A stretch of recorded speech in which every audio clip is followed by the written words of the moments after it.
Humanity's first contact wasn't peaceful. When a Titan-class human warship entered the chamber, the Galactic Council felt something new. Fear. In that moment, the galaxy understood humans were not here to join quietly. The Silent Watchers, the observation station, floated in the darkness between stars, hidden from all but the most advanced sensor arrays. For 12 solar cycles, it had monitored the small blue planet in the distant arm of the galaxy. The station belonged to the Keltharian Empire, one of the founding members of the Galactic Council, and its mission was simple. Watch the primitive species below and determine when they would be ready for contact. Commander Reith stood before the massive viewing screen in the station's control center. His tall frame cast long shadows across the floor. His species, the Keltharians, resembled humanoid beings with pale blue skin and eyes that could see across multiple light spectrums. They had observed countless developing civilizations over thousands of years. Reith had personally overseen 17 first contact missions. He considered himself an expert in understanding when a species was ready to join the galactic community, but something about these humans troubled him deeply. The initial surveys had been promising.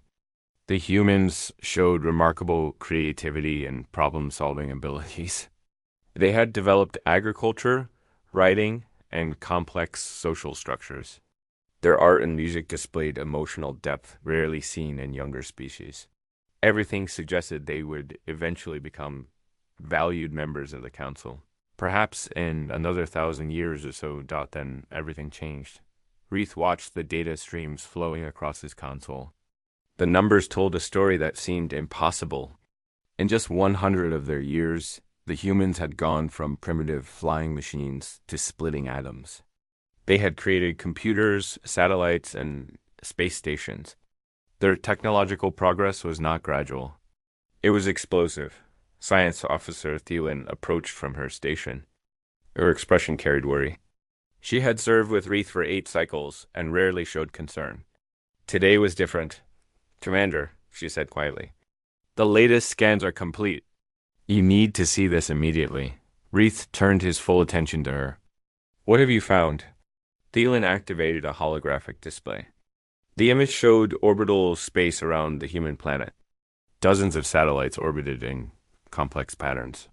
Space stations hung in stable positions. But none of that was unusual for a species beginning space exploration. What Thielen highlighted next made Reith's blood run cold. There, she pointed.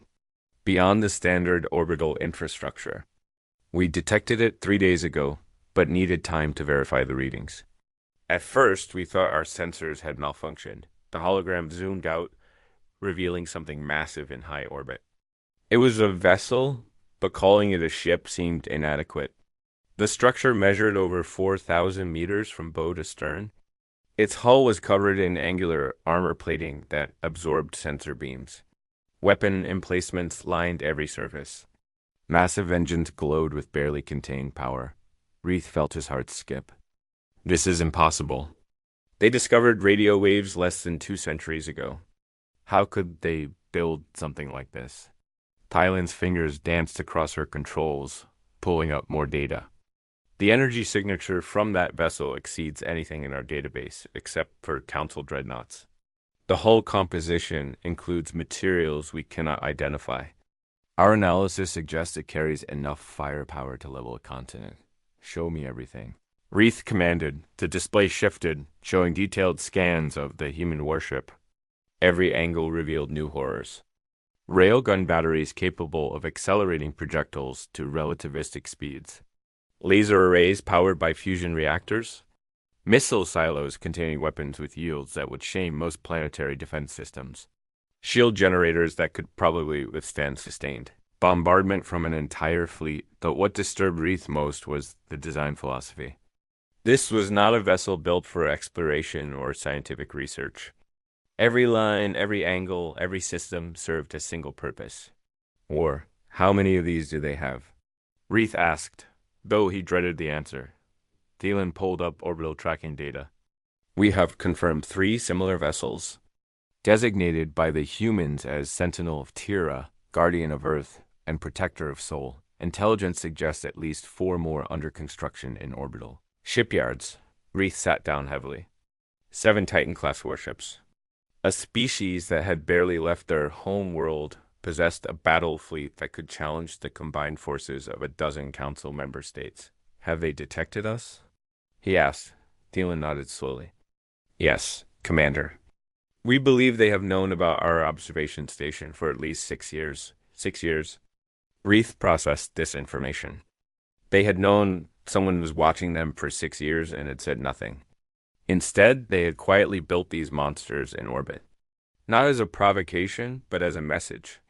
A very clear message. We will not be vulnerable. Reith stood and walked to the viewing port. Below, the blue planet turned slowly. From this distance, it looked peaceful, beautiful. The humans called it Earth. They had given it a simple name, a word meaning ground or soil. Yet from this simple world had emerged something unprecedented. Contact intelligence officer, Verith ordered. I need everything we have on human history, their conflicts, their technological development, everything. Within an hour, the data arrived. Reith read through reports with growing unease. The humans had fought thousands of wars, not the limited territorial disputes common among developing species, but massive, brutal conflicts that consumed entire populations.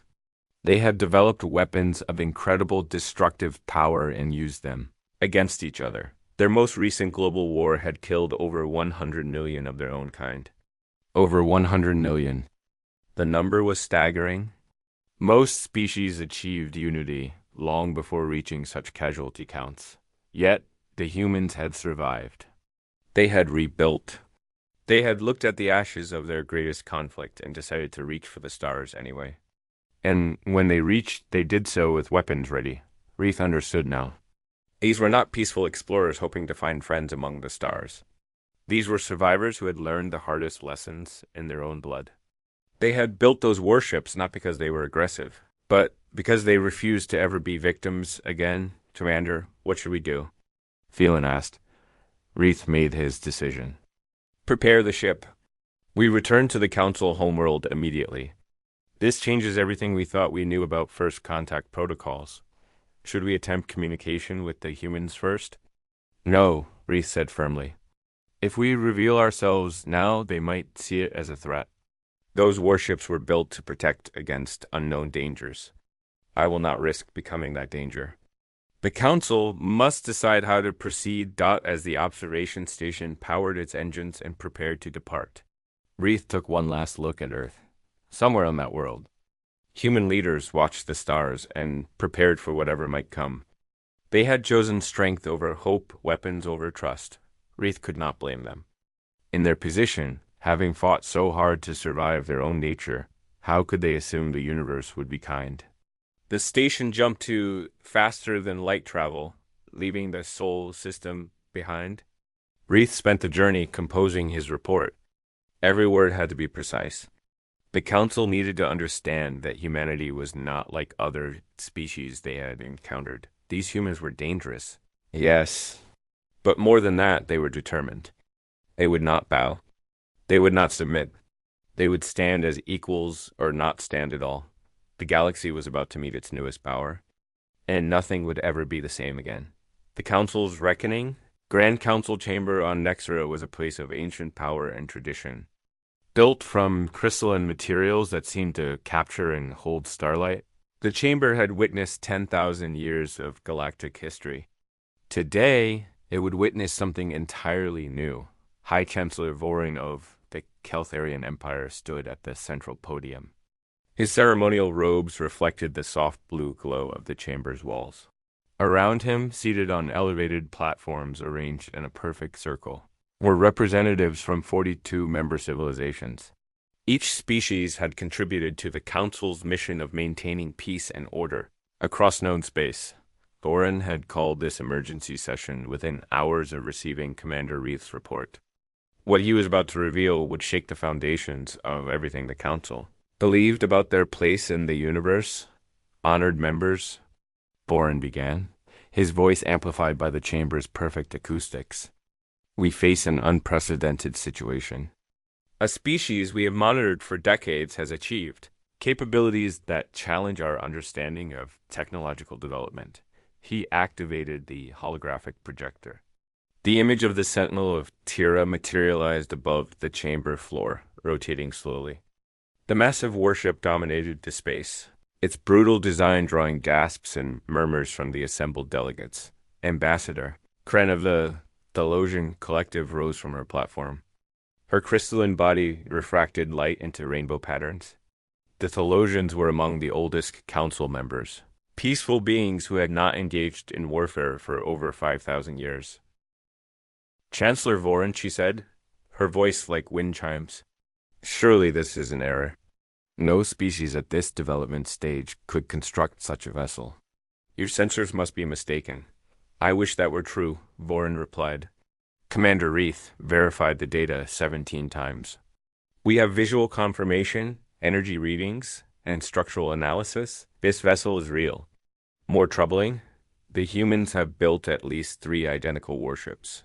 With 4 more under construction, General Corthan of the Draxian Federation stood abruptly.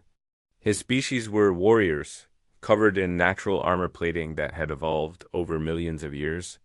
They provided most of the Council's military forces. Impossible, Corthan's voice rumbled like distant thunder. My fleets required 2 centuries to develop Titan-class vessels. These humans discovered flight barely 200 of their years ago. How could they achieve this? Vorin gestured to Commander Reith, who stepped forward. The commander's face showed the strain of the past weeks. He had barely slept since returning from the observation station. General Corthan, Reith said respectfully. We asked the same question. The answer lies in human history. These beings have fought over 15,000 documented wars. They have developed weapons technology not through exploration or scientific curiosity, but through brutal necessity. War has driven their innovation for thousands of years. The chamber fell silent. The implications were staggering. Most species achieve basic unity before reaching space. They fought limited conflicts, learned cooperation, and gradually developed the maturity needed for interstellar travel. The humans had taken a different path entirely. Scholar Nethan of the Arxian Unity spoke next. His species were known throughout the galaxy for their wisdom and philosophical insights. We must understand their nature before taking action. Have we analyzed their culture, their values, their intentions? Vorin nodded. We have intercepted and translated thousands of their broadcasts. Music, literature, scientific papers, entertainment, news reports. The picture that emerges is complex. They are capable of extraordinary compassion and creativity. Their art moves even my species to emotion. Yet they are also capable of remarkable violence. They have used weapons of mass destruction against their own kind. Are they a threat to the Council? Ambassador Kren asked, genuine fear in her voice. Reith stepped forward again. They are a threat to anyone who threatens them. Their military doctrine is clear. They prepare for the worst while hoping for the best. Those warships were not built for conquest. They were built for survival. The humans detected our observation station 6 years ago and never revealed this knowledge. Instead, they quietly prepared defenses. They assumed the universe is hostile until proven otherwise. General Corthan's expression showed grudging respect, a wise assumption. The galaxy is not always kind to the weak, but we are not hostile, Ambassador Kren protested. We seek only peaceful contact and cooperation. Try explaining that to a species that has been invaded, conquered, and exploited by their own kind for millennia, Reith said quietly. Why would they trust strangers from the stars? The debate continued for hours. Some delegates argued for immediate military action, striking before humanity could build more warships. Others suggested isolation, leaving the humans alone for another 1,000 years. Still others proposed immediate diplomatic contact. Finally, High Chancellor Vorin raised his hand for silence. We cannot ignore them. We cannot attack them without becoming the very threat they feared, and we cannot wait. Their technology advances too rapidly. In a century, they may surpass us entirely. I propose we extend a formal invitation for diplomatic talks. Not as superiors welcoming primitives, but as equals greeting potential partners. The vote was close, but the motion passed. 3 months later, a human delegation arrived at Nexra. Ambassador Marcus Jones stepped from the human transport vessel with calm confidence. He was a tall man with dark hair just beginning to gray at the temples. His eyes held intelligence and caution in equal measure. Behind him came a team of diplomats, scientists, and military advisors. Each wore formal uniforms of deep blue with silver insignia. But everyone in the docking bay noticed what lurked at the edge of the Nexra system. The Sentinel of Terra held position there, its weapons powered down the ready. A silent reminder of humanity's capabilities, the formal reception was carefully planned. The Council offered respect without condescension. They acknowledged humanity's achievements without exaggeration. Ambassador Cheen and his team walked through the Grand Chamber with neither arrogance nor submission. When Chun stood before the assembled council, he spoke with clear, measured words. High Chancellor Voren, honored delegates, Earth thanks you for this invitation. We come seeking understanding and cooperation. We know we are young by your standards. We know we have much to learn, but we also know what we offer. He paused, meeting the eyes of various delegates around the chamber. Humanity has survived by adapting to every challenge we faced. We have looked at impossible problems and found solutions. We have endured darkness and chosen to create light. We do not ask for protection or guidance. We offer partnership between equals. General Corthan spoke. You built weapons before establishing peaceful contact. This suggests aggressive intentions. Chun's expression remained calm. We built defenses before knowing your intentions. There's a difference. Earth has learned hard lessons about being unprepared. We will never again be vulnerable to forces we do not understand, but we seek peace. Our warships exist to ensure we can negotiate from a position of strength, not to threaten others. High Chancellor Voren stood. Ambassador Chun, the Council of United Worlds was founded on principles of mutual respect and cooperation. We invite Earth to join as a full member with all rights and responsibilities. That status includes. Chun nodded slowly. We accept on specific terms. Earth maintains complete sovereignty over our solar system and military forces. We will contribute to Council's security operations and honor Council laws, but we will not disarm or we will not surrender our independence. Tension filled the chamber. Several delegates clearly disliked these demands, but Voren simply smiled. Those terms are acceptable.